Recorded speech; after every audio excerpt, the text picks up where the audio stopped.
ifatanye n'umuntu wese ukijijwe neza ugendana no guhora umupagani, niho honyine wabonera umugisha. Ukuboko kwiza kw'Imana kwaje kuri Elisa bitewe nuko hari umuntu ukizwa w'umuyuda. Ntabwo ukuboko kwiza kw'Imana gupfa kuza ku muntu. Ukuboko kwiza kw'Imana kuza ku muntu ukiranuka. Ukuboko kwiza kw'Imana kuza ku muntu wavuye mu byaha wanga ibyaha. Kuza ku muntu wanga ibyaha urunuka. Ukuboko kwiza kw'Imana kuza ku muntu udakumbura ibyo muri Egiputa, udutunga urusumo n'ibindi byo muri Egiputa. Koko yavuye muri bene se ataracumuye, ahubwo bari bamugira ishyari yuko Imana iri kumwe nawe. Na se wa Yozefu ubwe yaramucyashye. Haleluya. Kuva se wa Yozefu acyashye Yozefu, Yakobo wajyaga arota akabona Imana imbona nkubone, wajyaga aganira n'Imana agakirana nayo. Ntabwo Yakobo yongeye gukirana n'Imana. Amaze gucyaha Yozefu, bamuzaniye amaraso y'isekurume bishe bavuga ko ari ay'umwana we, ariko ko yacyashye uw'Imana ishyizeho ukuboko kwayo.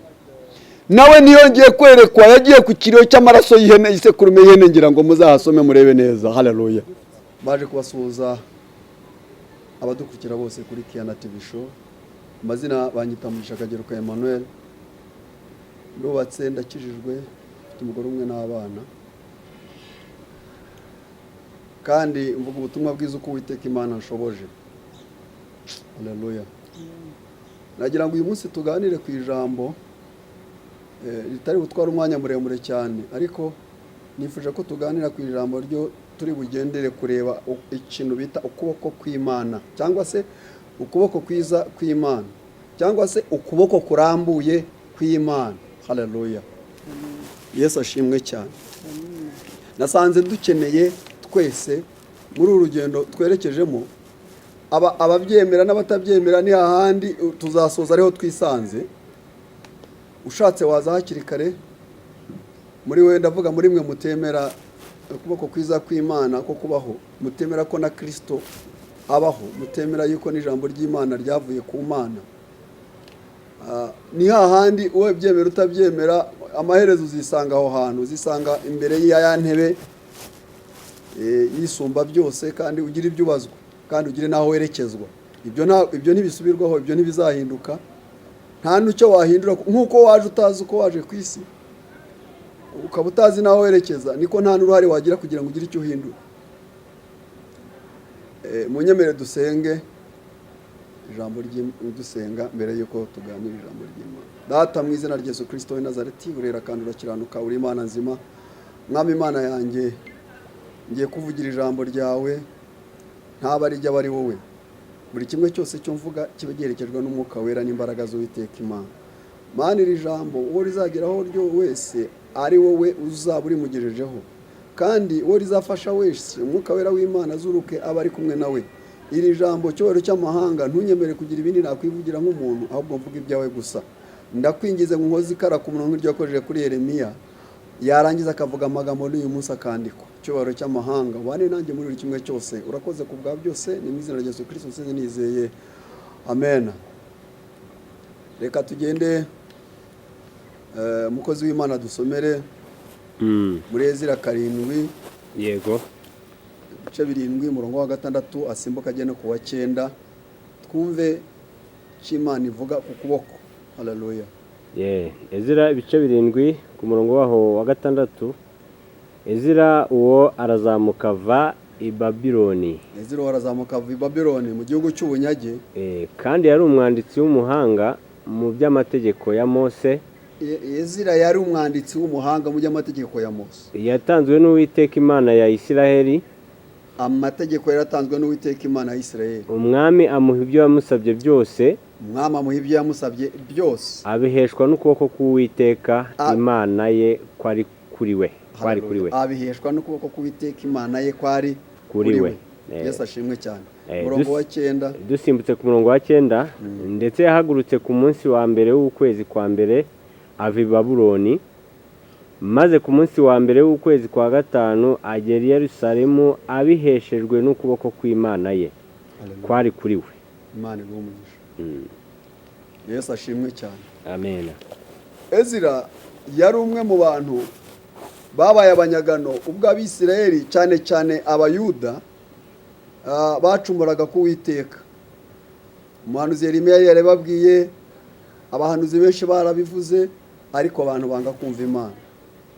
Ariko Imana ku bantu bayikunda ntabwo igica umuntu burundu ngo imuveho burundu. Uwiteka kubw'urukundo rwe akomeza gushakisha abantu be.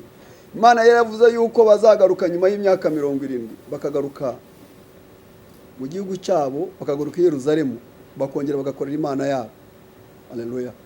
Buri uko Abisirayeli bacumuraga ku Mana cyangwa Abayuda, Imana yajyaga ibateza amakuba, ikabateza kujyanwa ari abanyagano, ikabateza ibintu byinshi bidasanzwe, ariko bagarukira Imana, Imana ikabagarukira ikabagirira neza.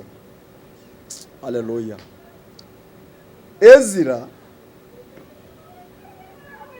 ni umuntu wabayeho mu gihe Imana yari itangiye kugirira imbabazi Abayuda.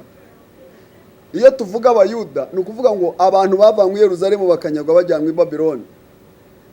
Bari Abayuda, harimo n'umuryango wa Benjamini, ariko byabaye ngombwa ko n'umuryango wa Benjamini usa nkaho nawo witirirwa Abayuda, nawo ukabarwa nk'Abayuda.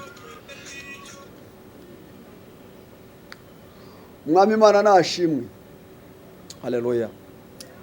Ariko igihe kigeze cya Ezira kugira ngo agaruke, ajye kubaka inzu y'Uwiteka i Babyloni. Ntabwo Ezira yabashishijwe n'ubwenge bwo yari afite. Yari umuhanga mu mategeko ya Mose yahawe n'Imana. Yari umuhanga rwose, birivuze ngo umuntu yari umuhanga koko. Haleluya. Ariko ntabwo icyabashishije Ezira kugira ngo ajye kubaka inzu y'Uwiteka, hari harabaye amatongo i Yerusalemu. Ntabwo ari ubwenge yari afite. Imana, ijambo ry'Imana ritwemere ko Ezira yari umuhanga. Ntabwo ari uko ari umusore wari mwiza cyane mu buranga cyangwa n'ibindi byose kugira ngo aribyo byemeje umwami, ahubwo ngo yabiheshejwe n'ukuboko kwiza kw'Imana ye kwari kumuriho. Haleluya. Ukuboko kwiza kw'Imana kwari kuri Ezira niko kwamuheje kugira ngo yemererwe, niko kwamuheje kugira ngo bamuhe ibintu byose. Bibiliya igitubwira neza cyane ngo Ezira ngo umwami yamuhesheje ifeza, amuhesha izahabu, amuhesha ibintu byose bizamubashira kubaka inzu y'Imana i Yerusalemu. Ajya naho amubwira ngo ibyo ibizasaguka muzabere uko mubigenza. Haleluya. Ibizasaguka, umwami yarazi neza ko ibyo amuhaye byari byinshi bizasaguka, ariko aravuga ngo nibyo bizasaguka muzabere uko mubigenza. Abiheshejwe nuko kwiza kw'Imana kwari kumuriho. Haleluya. Bibiliya ijambo ry'Imana nanone hari icyo ritubwira. Haleluya. Reka turebe muri Nehemiya icyo naho hatubwira ku kintu ku kuboko kwiza kw'Imana. Ndumva muri iyi minsi ndafashwa no kuvuga ku kuboko kwiza kw'Imana. Ibintu byose bikubiye mu kuboko kwiza kw'Imana. Ibintu byose wabona biba bikubiye mu kuboko kwiza kw'Imana, ariko ndavuga ku bana b'Imana bayikurikira neza kandi bayikiranukira. Ukuboko kwiza kw'Imana ni kukuzaho. Haleluya. Icyo uzakora cyose kizagenda neza. Ijambo ry'Imana ritubwira Yosefu amaze kunyagwa, amaze kugurishwa mu gihugu cya Egiputa, ngo agezeho Potiferi ngo abona yuko, haleluya, ngo amenya yuko ngo uwo mugabo ngo afite Imana. Imana imuhesha kugira ukuboko kwiza muri icyo gihugu, ngo icyo akozeho cyose kikagira umugisha. Ibintu byose akozeho mu nzu ya Potiferi byose bikagenda neza. Umugabo agira urwunguko, umugabo arakira cyane kubera ukuboko kwiza kw'Imana kwari kuri Yosefu. Byatumye n'umupagani agubwa neza. Haleluya. Reka turebe nanone ukuboko kwiza kw'Imana iyo kuri ku muntu. Nkuko Potiferi atarazi Imana ariko akakira umukozi w'Imana neza. Haleluya. Byatumye uwo muntu wamwakiriye ukuboko kwiza kwari kuri Yosefu nawe abigiriramo umugisha. Tugiye kujya gusoma irindi jambo mu Gutegeka kwa kabiri ibice 5:15. Turaza no gusimbukira mu Bami ba kabiri ibice 3:15 naho. Reka dusome ibice 5 umurongo wa 15 Gutegeka kwa kabiri. Kandi dusome mu izina rya Yesu Kristo. Gutegeka kwa kabiri ibice 5 umurongo wa 15 haranditse ngo, kandi uje wibuka yuko wari umuretwa mu gihugu cya Egiputa, Uwiteka Imana yawe ikagukuzayo amaboko menshi n'ukuboko kurambutse. Haleluya. Amen. Uwiteka Imana yawe ikakuzayo amaboko menshi n'ukuboko kurambutse. Haleluya. Muri Egiputa ni ahantu Yakobo n'abahungu be n'abamukomokaho bagiye hari abasuhuki. bagezeyo bamara igihe kinini cyane, ariko biza kugera ngombwa yuko Imana ibavanayo. Ariko umwami wa Egiputa Farawo yari afite ingabo nyinshi, yari akomeye cyane mu buryo nta kuntu na kumwe bari kumucika, kandi barabacakara be kandi bamukorera inyungu nyinshi. Ndetse nabo mu gihugu cyose cya Egiputa babonaga inyungu kubaca. Nawe yibonye umuntu ugukorera utamwishyura kandi akora ku manywa na nijoro, ubona inyungu nyinshi cyane. Haleluya. Ariko Imana irabibutsa, iravuga ngo kandi ujye wibuka. Ndavuga nawe wakijijwe wari umupagane, ujye wibuka Imana yakuvanye mu businzi, wibuka Imana yakuvanye mu buraya, wibuka Imana yakuvanye mu butinganyi n'ibindi nk'ibyo ngibyo. Iyo Mana ni Imana y'anyamaboko. Haleluya. Yesu nashimwe cyane. Iravuze ngo kandi ujye wibuka yuko wari umuretwa, wibuka ko wari umucakara, wibuka ko wari umuntu utagira agaciro, wibuka ukiri muri ibyo bya wivurunga, utegekwa n'agacupa, utegekwa n'indayi, utegekwa n'ibintu byose bije bibonetse, urara mu kabari ukaramukuruka. Wibuke icyo ni Egiputa, iyo ni Egiputa yawe. Koko igihugu cy'uburetwa, ikintu cyose kigutwaza igitugu aba ari igihugu cyawe cy'uburetwa. Bariya bari muri Egiputa, ariko nawe hari aho wava muri Egiputa urimo, ukavayo ukaza ukumva iyi Imana yabavanishije amaboko menshi y'imbaraga, ngo ariko n'ukuboko kurambutse. Ndavuga ukuboko kw'Imana uyu munsi. Ukuboko kurambutse ni kwisozana ko Bibiliya. Ukuboko kurambutse kw'Imana niko kwabambye ijuru. Ukuboko kurambutse kw'Imana kwashyizeho imfatiro z'isi. Ukuboko kurambutse kw'Imana niko kwanditse ibyanditswe byera n'uyu munsi twezereramo. Ni ukuboko kw'Imana konyine kwakoze buri kimwe cyose. Haleluya. Ibyo ubona n'ibyo utarabona n'ibyo wigeze kumva byose byakozwe byazanywe n'ukuboko. Iyo ukuboko kw'Imana kukuriho kandi ari kwiza, haleluya, ugira amahirwe ahantu hose uri. Uracuruza ukunguka, urorora inka zikaba nyinshi, ukagira amashyo. Sinzi niba barabagifitiye nabo barorora bakabona imikumbi n'intama, kubera ukuboko kwiza kw'Imana niko guhesha umuntu. Kabone naho wabona umupagani ukabona bigenda neza, n'ibyo igihe gito bizayoyoka. Kuko ubutunzi buva ku Mana nibwo buramba, ariko ubutunzi butavuye ku Mana. Ndavuga nawe wagiye gucisha ukabona bimeze neza, numva ngo bijya bibaho, sinabizi niba ari kuko bishoboka. Ariko ndakubwira ngo ibyo ni iby'igihe gitoya. Satani aguhera hano mu nzu akakwamburira ku irembo, ariko iyi Imana iguhaye ibiguhaye rwose. Ariko ndagira ngo uyu munsi wa none unezerwe no kumva wifuje kugira ukuboko kwiza k'Uwiteka Imana. Haleluya. Ukuboko kw'Imana kwiza iyo kuri ku muntu, ibintu byose bigenda neza. Haleluya. Ezira, haleluya. Bibiliya iratubwiye ngo yari umuhanga cyane, yari umugabo w'umuhanga ajijutse. Bibiliya ivuze ngo wari umuhanga, buryo wari umuhanga pe. Haleluya. Ariko ubuhanga bwa Ezira sibwo bwamuhaye ubutoni. Bibiliya natubwira ngo imbere y'umwami n'abajyanamba b'umwami bose, ngo n'ibikomangoma byose, nta n'umwe wigeze ahaguruka ngo ahakanye ko Ezira atagenda ngo ajye kubaka inzu y'Uwiteka i Yerusalemu. Haleluya. Ariko si imbaraga, si uburanga, si ubuhanga yari afite biriya nawe yemera ko yari umuhanga. Oya. Ubuhanga bwawe, amashuri wize, udafite ukuboko kwiza kw'Imana byagupfira ubusa. Mu nyemerere twongeye dusome turebe byanditswe byera icyo bivuga nanone ku kuboko. Abami ba kabiri ibice 3 uhereye ku murongo wa 15 haranditse ngo, ariko noneho nzanira umucuranzi n'inanga. Nuko baramumuzanira, agicuranga ukuboko k'Uwiteka kujya kuri Elisa. Arahanura ati, Uwiteka aravuze ngo nimukwize iki kibayamo impavu. Nuko Uwiteka agize ngo ntimuza kumva umuyaga, ntimuza kubona n'imvura, ariko iki kibaya kizuzura amazi, munywe mwuhire n'amashyo yanyu n'imikumbi yanyu. 19 Muzatsinda imidugudu yaho yose igoswe n'inkike z'amabuye, n'imidugudu iruta iyindi ubwiza.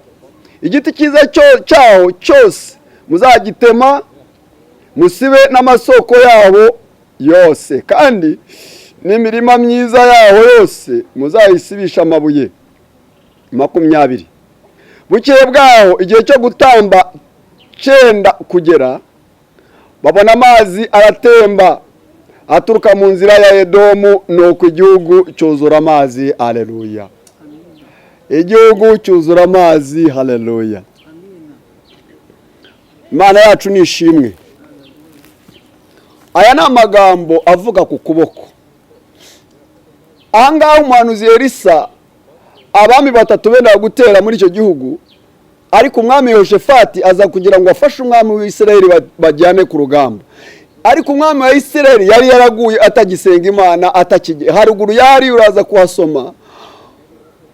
Barangije umwami Yehoshafati yari umwami ukiranuka w'Ubuyuda, abaza umwami wa Isirayeli ati mbese muri iki gihugu nta muntu w'Imana, nta muhanuzi w'Uwiteka uhari? Ngo amujyana kwa Elisa. Haleluya. Elisa amubonye aravuga ngo iyo ataba umwami w'Ubuyuda, abwira umwami wa Isirayeli ngo wowe n'Imana zawe na nyoko nabi wanyu ntabwo wari kunciryera, ariko ibi mbigiriye kubera nde? Kubera umwami w'Abayuda. Ni byiza kugena n'umukiranutsi nawe ari umupagani wahakirira. Nicyo cyatumye umwami wa Isirayeli adatsembwa, nicyo cyatumye ahembuka akabona amazi, nuko yari agendanye n'Umuyuda. Wifate ku Muyuda. Haleluya. Ifatanye n'umuntu wese ukijijwe neza ugendana no guhora umupagani, niho honyine wabonera umugisha. Ukuboko kwiza kw'Imana kwaje kuri Elisa bitewe nuko hari umuntu ukizwa w'Umuyuda. Ntabwo ukuboko kwiza kw'Imana gupfa kuza ku muntu. Ukuboko kwiza kw'Imana kuza ku muntu ukiranuka. Ukuboko kwiza kw'Imana kuza ku muntu wavuye mu byaha, wanga ibyaha. Kuza ku muntu wanga ibyaha urunuka. Ukuboko kwiza kw'Imana kuza ku muntu udakumbura ibyo muri Egiputa, udutungurusumu n'ibindi byo muri Egiputa. Abo bene abo ngabo ni ukuboko kwiza kw'Imana kuzaho. Kwari kuri Yosefu, koko yavuye muri bene se ataracumuye, ahubwo bari bamugira ishyari yuko Imana iri kumwe nawe. Na se wa Yosefu ubwe yaramucyashye. Haleluya. Kuva se wa Yosefu acyashye Yosefu, Yakobo wajyaga arota akabona Imana imbona nkubone, wajyaga aganira n'Imana agakirana nayo, ntabwo Yakobo yongeye gukirana n'Imana. Amaze gucyaha Yosefu, bamuzaniye amaraso y'isekurume bishe bavuga ko ari ay'umwana we, ariko ko yacyashye uw'Imana ishyizeho ukuboko kwayo, nawe ntiyongeye kwerekwa, yagiye ku kiriyo cy'amaraso y'ihene, y'isekurume y'ihene, ngira ngo muzahasome murebe neza. Haleluya. Ariko ukuboko kwiza kw'Imana kujyana n'uwo mwana banze na se yacyashye muri Egiputa niho bakiriye. Haleluya. Ukuboko kwiza kw'Imana ngo kwaje kuri Elisa. Imana yacu nishimwe. Haleluya. Kuje kuri Elisa arahanura, kubera yuko abo bami bari kumwe n'umwami ukiranuka utagomba kugwa ku rugamba. Elisa aravuga ngo iyo ataba ari umwami wa Yehoshafati wo muri Haleluya. Haleluya. w'Ubuyuda ntabwo umuciye n'iryera, ariko kuko mwagendanye na Yehoshafati mwabapagane mwe, ubwo ntabwo ibyo byanditse, ndabikorera kuko muri kumwe na Yehoshafati. Ngo aravuga ngo mbese nta mucuranzi uba hano hantu, ngo bazanye umucuranzi. Haleluya. Ngo bazanye umucuranzi ngo agicuranga, ngo ukuboko kw'Imana kuza kuri Elisa. Nta kuntu wahanura ngo bisohore kandi byeje ari byo. Haleluya. Atari ukuboko kwiza kw'Imana. Iyo atari ukuboko kwiza kw'Imana buri umupfumu buragura. Ariko umuhanuzi w'Imana iyi kuboko kwiza kw'Imana kuri ku muntu arahanura. Elisa arababwira ngo ntibiri ngo nimuce impavu muri iki kibaya. Cyari igihe cy'umwuma. Aravuga ngo ntago bashaka, ntibiri bugombe kwimvurira bugwe, nta nubwo biri bugombe kumuyaga ugira ute uri buhuhe, ngo nimuce impavu, izi mpavu zuzura amazi. Amina. Haleluya. Ngo bukeye bwaho ngo amona amazi azava muri Edomu. Haleluya. Amazi azayiruka kuko umukoboko kw'Imana kwiza kwari kuri Elisa. Agahanura byagombaga gusohora kuko yahanuye kubera ukuboko kwiza kw'Imana. Amina. Haleluya. Ukuboko kwiza kw'Imana kumuhesha guhanura neza birasohora. Ngo umwuma urashira, amatungo yabo anywa amazi, n'ingabo ziranywa, nabo baranywa. Barangije baragenda bararwana baranesha kubera ukuboko kwiza kw'Imana kwari ku muhanuzi w'Imana Elisa.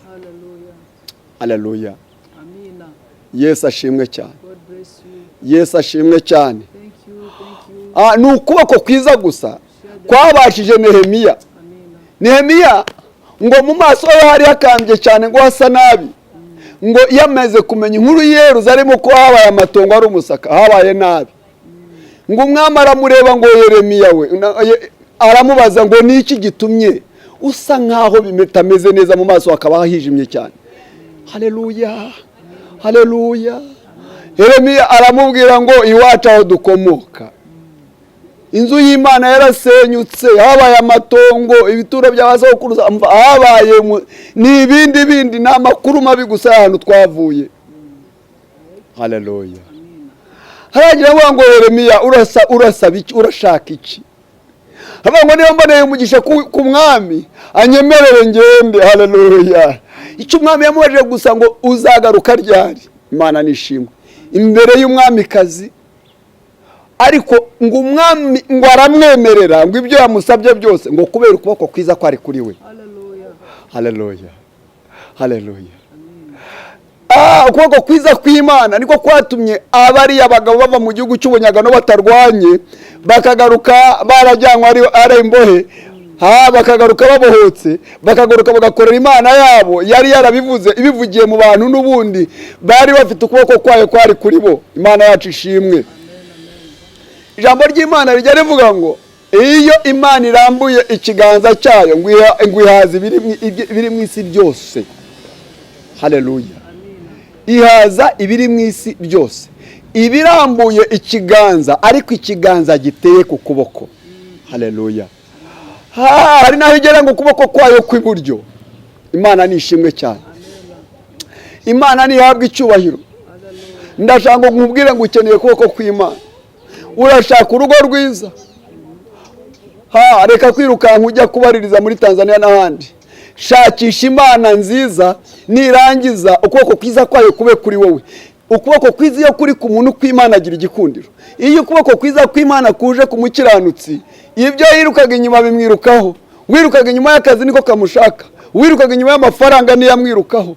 Ariko ndavuga uwo nguwo, haleluya, uwo nguwo uri ukuboko kwiza kw'Imana.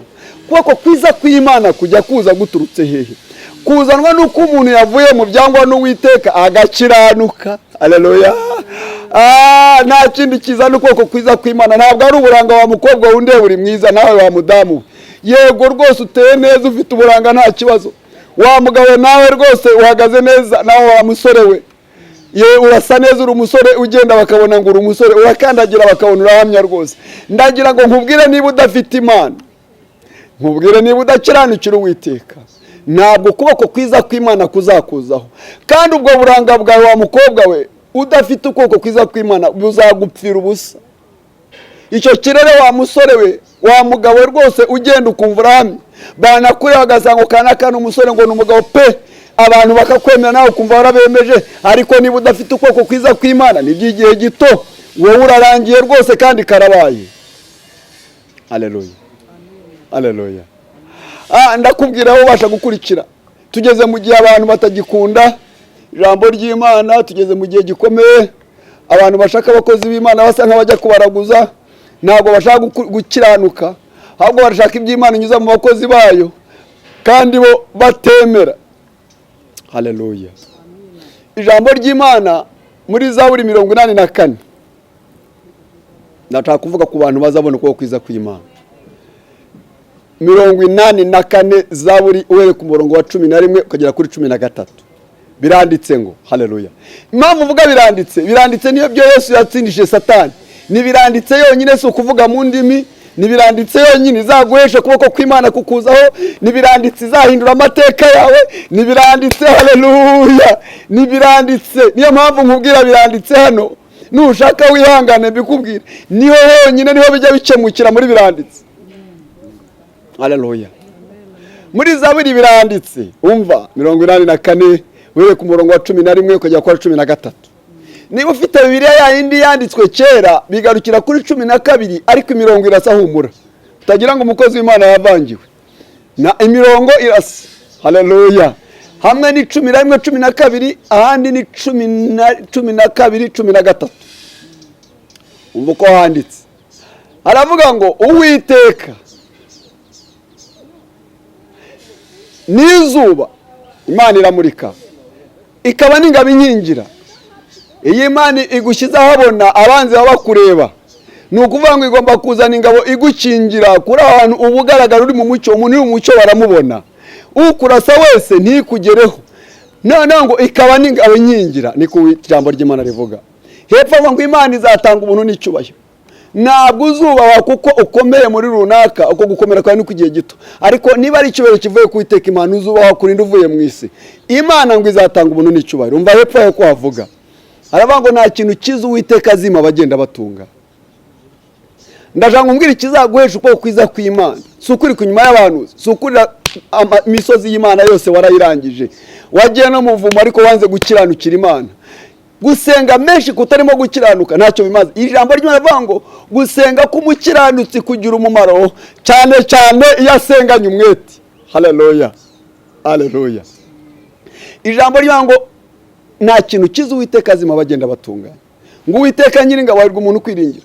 Hari Bibiliya y'Icyongereza yo nasomye bisobanura neza, ngira ngo ni King James, yo iravuga ngo there is nothing God shall withhold from those who walk upright. Nta kimana izanga kurekurira abo ngabo bagenda bemye. Umuntu ugenda yemye ni umuntu utagira icyo yikanga. Umuntu ugenda yemye ni umuntu udafite akantu na gato yumva, agenda yemye nyine kandi akaye. Buriya kugenda kwawe wararitse agatuza utafite Imana ntabwo wemye. Hari aho ugera umuntu wambaye wamubona ukikinga ku kibambasi. Abantu b'Imana bagenda bemye. God is nothing God shall withhold from those who walk upright. Abo bagenda bemye batikinga nta kimana izanga kubarekurira. Ikinyarwanda rivuga ngo nta kimana izima bagenda batunganya. Amasengesho yawe, imisozi w'urusenga, ubikorane gukiranuka, ubikorane kugenda utunganye. Uko ugenda utunganira Imana nibyo biguhesha ukuboko kw'Imana kwari kuri Yeremiya, ukuboko kw'Imana kwari kuri ku bakozi b'Imana nahoze mvuga. Haleluya. Kuri Ezira, kuri Nehemiya, ku muhanuzi Elisa.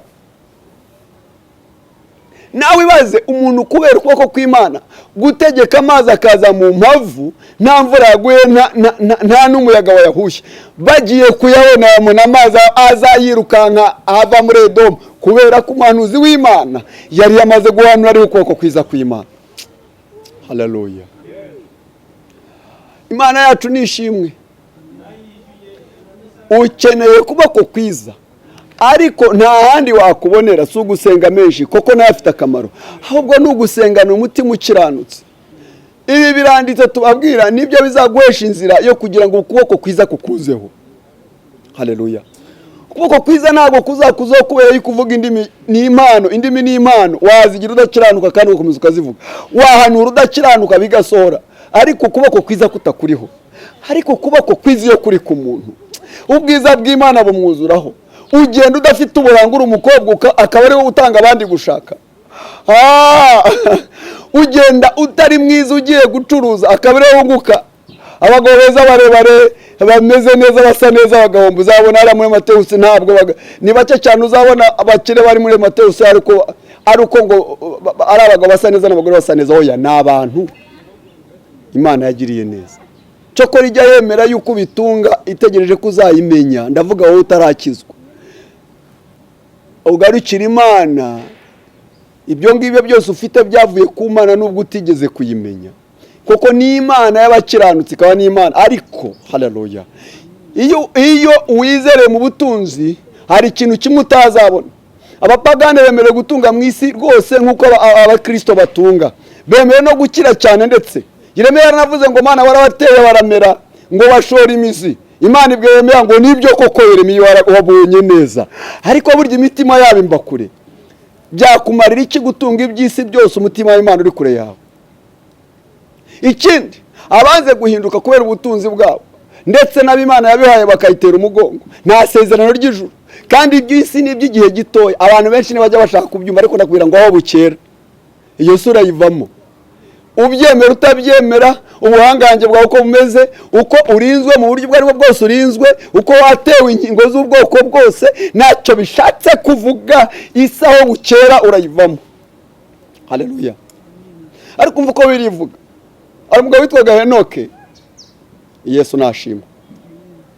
Enoke Bibiliya iravuga ngo amaze imyaka 65 avutse. Haleluya. Ngo Enoke ngo abyara Metusela, ariwe mugabo waramye cyane kuba yakwera umwana w'umukiranutsi. Metusela yaramye imyaka iruce ya Abrahamu. Enoka amaze imyaka 65 avutse abyara Metusela. Ngo Enoka agendana n'Imana imyaka 300. Bibiliya ikavuga ngo imyaka ya Enoka yaramye imyaka 365.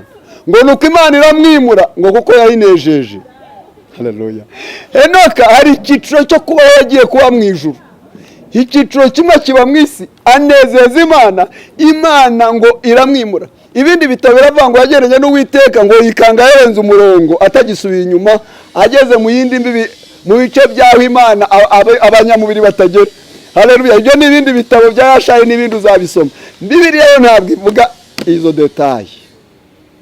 Abaheburayo 11 uzasangamo amakuru y'umugabo Enoka. Bibiliya ivuga ngo kwizera ikindi kintu gesha umuntu koko kw'Imana ni ukwizera ko Imana ishoboye.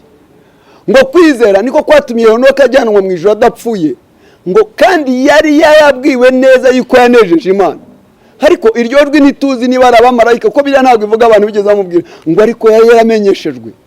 Enoka yarazi ko yanejeje Imana. Ese ujye unezeza Imana ugakiranuka nawe ukumva ijwi rikubwira ngo mwana wanjye urakizwa nkagubwa neza. Ese ukarota ninjoro uhabwa amakuru yuko Imana ikunezerewe. Haleluya. Ibyo nta wundi bijya bigeraho, bigera ku bantu bafite ukuboko kwiza kw'Imana. Haleluya. Mwami usubemo ayo magambo, ubwo urakijijwe, shaka itorero rikwegereye ry'abakizwa ry'abanyamwuka, hanyuma ubabwire yuko wakijijwe, hanyuma bakubwira ibindi bikurikira, bakubatize mu mazi menshi nk'ayo Kristo yabatijwe mu Yorodani. Nurangiza utangira inzira nziza yerekeza mu gihugu cy'amasezerano kandi uriho ukuboko kwiza kw'Imana. Imana ikugire neza. Rero bene data abakurikiye mwese ndabashimiye, ndabifuriza yuko ukuboko kwiza kw'Imana kubana namwe mu byo mukora byose. Niba utarabona igihe cyo kugushaka gushake, niba ukeneye yuko hari icyo nagufasha, ukumva hari icyo nagufasha, ukumva ntacyo bigutwaye kuba wampamagara, ni 0783 6 22 49. Ubufasha bwose wansaba ni ubu. Umva hari nagufasha, telefone ngira ngo mwayumvise, ntabwo nkusaba ituro, ntabwo nkusaba itike. Niba ufite ikibazo kugusanga ahuri ni itike ni yanjye, kuko abahamagara benshi kugira ngo babone Imana bazagorerwa byinshi. Si urukundo rwinshi mba nkufitiye, ahubwo mba nirwanaho kugira ngo wa munsi nugera nanjye hari ikintu kizaba kiri kuri dosiye yanjye.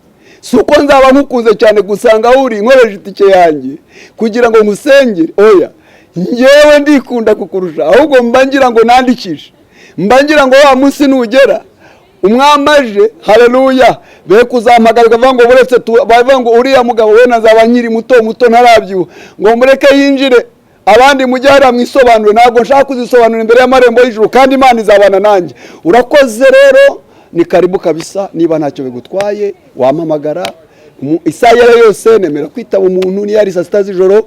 Mudamu wanjye arabizi ko ndi umukozi w'Imana rwose. Aho kumva ufite ikibazo ushaka ngo ngusengere cyangwa tuvugane, ugira icyo umbaza, ugira icyo nagufasha, karibu. Imana ibahe umugisha. Murakoze, murakarama. Imana ibagirire neza. Amen.